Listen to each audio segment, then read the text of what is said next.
Assalamualaikum warahmatullahi wabarakatuh. Nama saya Cikwita Elvira Trinanda, NPM 2105170097. Di sini saya akan mempresentasikan hasil kerja saya mengenai bisnis dan ruang lingkup bisnis. Pertama, saya akan menjelaskan tentang pengertian bisnis. Bisnis adalah suatu kegiatan ekonomi yang dilakukan oleh seseorang atau sekelompok orang untuk menyediakan barang dan jasa sesuai dengan kebutuhan dan keinginan manusia, serta memperoleh keuntungan. Dalam kegiatan bisnis, barang atau jasa akan ditukar dengan bentuk lain atau ditukar dengan uang. Pengertian bisnis menurut para ahli. Yang pertama ada Hughes dan Kapur. Menurut Hughes dan Kapur, bisnis adalah suatu kegiatan usaha individu yang terorganisasi untuk menghasilkan dan menjual barang dan jasa guna mendapatkan keuntungan dalam memenuhi kebutuhan masyarakat. Kedua, menurut Erni dan Ernawan, bisnis adalah kegiatan manusia dalam mengorganisasikan sumber daya untuk menghasilkan dan mendistribusikan barang dan jasa guna memenuhi kebutuhan dan keinginan masyarakat. Ketiga, menurut Ebert Driven. Menurut Ebert Driven, bisnis adalah suatu organisasi yang menghasilkan barang dan atau jasa kemudian dijual dengan tujuan untuk memperoleh keuntungan atau profit. Dari pengertian-pengertian di atas, dapat saya simpulkan bahwa bisnis adalah suatu kegiatan ekonomi yang dilakukan oleh seseorang atau sekelompok orang yang menyediakan barang dan jasa dengan tujuan untuk memperoleh keuntungan. Pengertian ilmu bisnis adalah ilmu yang mempelajari tentang bagaimana manusia dalam menjalankan kegiatan ekonomi di mana barang atau jasa ditukar dengan bentuk lain atau uang. Klasifikasi bisnis secara umum. Klasifikasi bisnis secara umum ada 3. Yang pertama, usaha jasa, usaha dagang, dan usaha manufaktur. Pertama, usaha jasa. Usaha jasa lebih menitik beratkan kepada layanan dibandingkan barang. Contoh usaha jasa, jasa pengiriman, jasa pembuatan website, jasa konsultasi hukum, dan lain-lain. Pada jenis usaha jasa, besar biaya yang dikeluarkan oleh konsumen ditentukan oleh sumber daya manusia, karena manusialah yang menghasilkan layanan tersebut. Semakin lama waktu yang digunakan manusia untuk mengerjakan proyek tersebut, maka akan semakin besar biaya yang dikeluarkan oleh konsumen pemakai jasa tersebut. 2. Usaha dagang. Usaha dagang adalah usaha di mana kita membeli barang dari supplier, kemudian dijual kembali. Usaha ini bersifat pendistribusian. Dalam usaha dagang, komponen biaya paling besar adalah modal pembelian barang. Usaha dagang adalah usaha yang lebih mudah perhitungan biayanya dibandingkan usaha jasa dan usaha manufaktur. Usaha dagang memerlukan gudang untuk menyimpan barang yang akan dijual. 3. Usaha manufaktur. Usaha manufaktur adalah usaha di mana kita membeli bahan baku, kemudian kita olah, dan kita jual kembali dalam bentuk bahan jadi. Komponen biaya usaha manufaktur melibatkan banyak bahan baku dan tenaga manusia. Usaha manufaktur juga usaha yang lebih kompleks dibandingkan usaha jasa dan usaha dagang. Dalam menjalankan usaha manufaktur, suatu perusahaan harus dapat menguasai tentang akuntansi biaya, sehingga perusahaan tersebut dapat menjual produk dengan harga yang tepat dan memperoleh keuntungan. Usaha manufaktur memerlukan gudang. Ada 3 gudang yang diperlukan dalam usaha manufaktur. Yang pertama, gudang bahan baku. Yang kedua, barang dalam proses. Yang ketiga, gudang barang jadi. Setelah klasifikasi bisnis secara umum, saya akan menjelaskan klasifikasi lapangan usaha Indonesia atau KLUI tahun 1997. 1. Pertanian. Usaha ini menghasilkan produk pertanian. Usaha pertanian di dalamnya terdapat tanaman pangan, perkebunan, kehutanan, dan lain-lain. Bisnis pertanian memproduksi barang-barang mentah. Bisnis pertanian biasanya yang pertama mengelola lahan. Kemudian lahan tersebut akan mereka tanami dengan bibit tanaman. Lalu setelah itu Hasil dari bibit tersebut ketika telah menjadi barang atau bahan jadi, maka akan dijual atau didistribusikan kepada konsumen. Contoh bisnis pertanian yaitu pertanian padi, perkebunan teh, dan lain-lain. 2. Industri dan manufaktur. Usaha ini adalah usaha yang melakukan pengelolaan terhadap bahan mentah, kemudian mengolah bahan tersebut menjadi barang jadi atau barang setengah jadi. Termasuk dalam usaha ini antara lain perusahaan yang melakukan jasa industri rancang bangun perekayasaan serta pekerja dari perakitan atau assembling dari bagian-bagian suatu barang. Contohnya perusahaan yang memproduksi barang fisik seperti mobil atau pipa. 3. Jasa. Memberikan jasa atau pelayanan sesuai dengan kebutuhan masyarakat. Contoh bisnis jasa yaitu penjahit, tukang bengkel, salon, dan lain-lain. 4. Konstruksi. Bisnis konstruksi adalah bisnis yang mempunyai hasil akhir berupa bangunan yang menempati kedudukannya, baik digunakan sebagai tempat tinggal atau sarana kegiatan lainnya dengan tujuan komersial. Kegiatan konstruksi bergerak dalam usaha pembangunan, seperti pembangunan jalan, dan rumah, gedung, rumah sakit, sekolah, kantor, dan sebagainya. Usaha konstruksi banyak mempekerjakan tenaga manusia dan memerlukan berbagai barang, seperti mesin, cat, kayu, dan lain-lain. 5. Finansial, asuransi, dan real estate. Finansial adalah bisnis yang mendapatkan keuntungan dari pengelolaan modal dan investasi. Bisnis ini mempunyai fungsi dasar yang bergerak di bidang keuangan.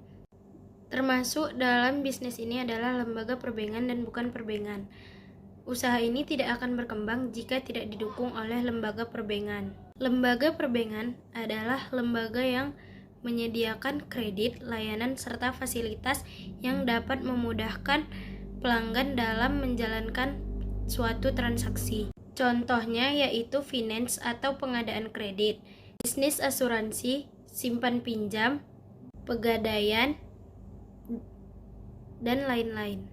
Asuransi dapat membantu mengatasi risiko yang mungkin dihadapi oleh bisnis.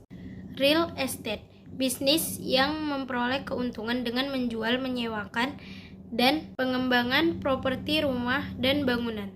6. Usaha produksi bahan mentah, kegiatan pengambilan unsur kimia untuk tujuan komersial. 7. Perdagangan, usaha ini melakukan kegiatan menjual bahan setengah jadi atau bahan jadi langsung ke konsumen. Contoh perdagangan yaitu pedagang kaki lima, pedagang kelontong, dan lain-lain. Usaha ini meliputi pedagang eceran, grosir atau wholesaler, pedagang eceran atau retailer, restoran, rumah makan, bar, dan jasa boga, serta jasa akomodasi. 8. Usaha angkutan, pergudangan, dan komunikasi. Angkutan yaitu mengangkut suatu barang atau orang dari suatu tempat ke tempat lainnya.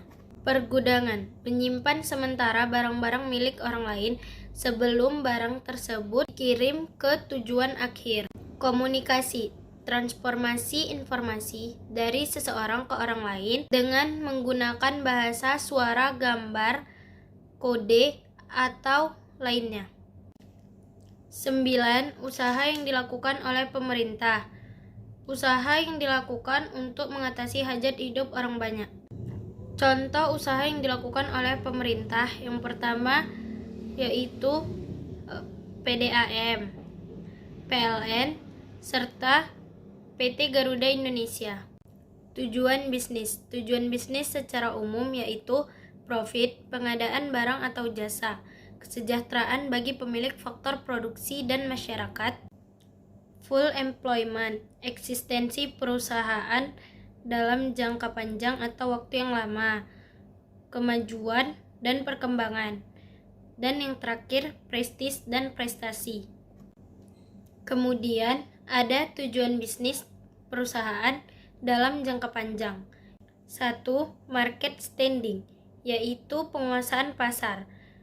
Penguasaan pasar dapat dijadikan sebagai jaminan perusahaan untuk mendapatkan pendapatan, penjualan, dan profit dalam jangka waktu panjang.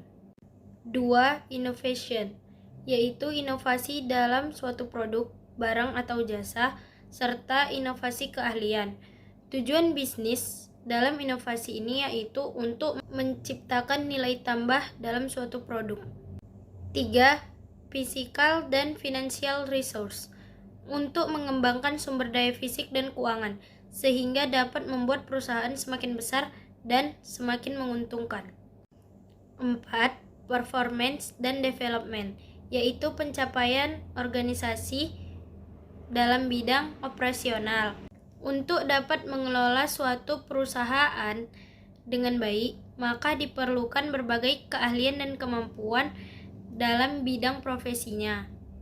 5. Worker performance dan attitude, agar karyawan memiliki sikap yang baik dan dapat meningkatkan keterikatan antara karyawan perusahaan dan pekerjaannya.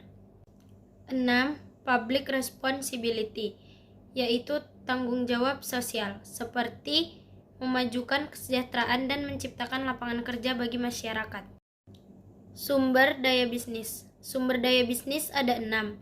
Yang pertama, man atau manusia. Kedua, money atau uang. Ketiga, material atau fisik. Keempat, machine atau mesin. Kelima, method atau metode. Keenam, market atau pasar. Pertama, man atau manusia. Dalam pendekatan ekonomi, sumber daya manusia perlu diperhatikan agar bisnis yang dilakukan oleh perusahaan dapat berjalan dengan baik dan lancar. 2. Money atau uang. Uang merupakan alat tukar dan alat pengukur nilai. Besar kecilnya hasil kegiatan dapat diukur dari jumlah uang yang beredar dalam perusahaan atau industri. 3. Material atau fisik. Perusahaan berusaha memperoleh bahan mentah dengan harga yang paling murah dengan menggunakan cara pengangkutan yang murah dan aman. 4. Machine atau teknologi. Mesin memiliki peran penting dalam proses produksi.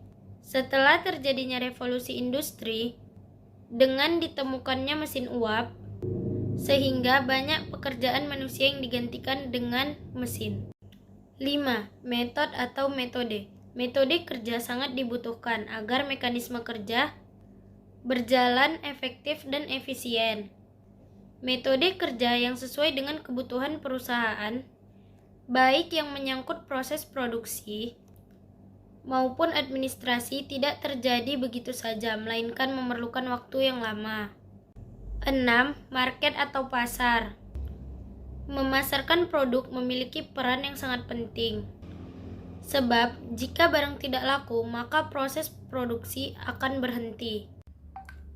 Berdasarkan dari penjelasan saya sebelumnya, maka dapat disimpulkan bahwa dalam menjalankan sebuah bisnis, perusahaan memerlukan berbagai macam hal, seperti tujuan, sumber daya bisnis, dan hal lainnya agar sebuah perusahaan dapat berjalan dengan baik dan lancar.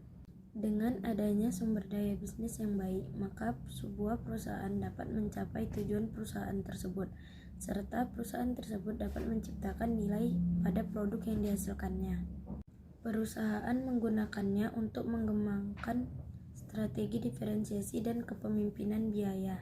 Keduanya akan membentuk kompetensi inti jika berkontribusi pada keunggulan kompetitif dan pesaing tidak dapat memiliki atau tidak dapat menirunya. Sumber daya bisnis dalam sebuah perusahaan memiliki nilai apabila mereka dapat membuat permintaan yang tinggi terhadap produk yang mereka hasilkan. Sumber daya bisnis yang baik juga dapat mengakibatkan kemajuan teknologi. Dengan teknologi yang canggih, masyarakat bisa menjadi manusia yang lebih produktif dan menghasilkan lebih banyak produk lagi. Perusahaan yang baik memiliki ciri sebagai berikut. 1. Lingkungan kerja yang aman dan mendukung. 2. Memiliki penghargaan terhadap apa yang telah kita kontribusikan pada perusahaan tersebut. 3. Memiliki kepuasan dalam apa yang telah kita capai di perusahaan tersebut. Sekian penjelasan PPT dari saya, lebih dan kurang saya mohon maaf. Assalamualaikum warahmatullahi wabarakatuh.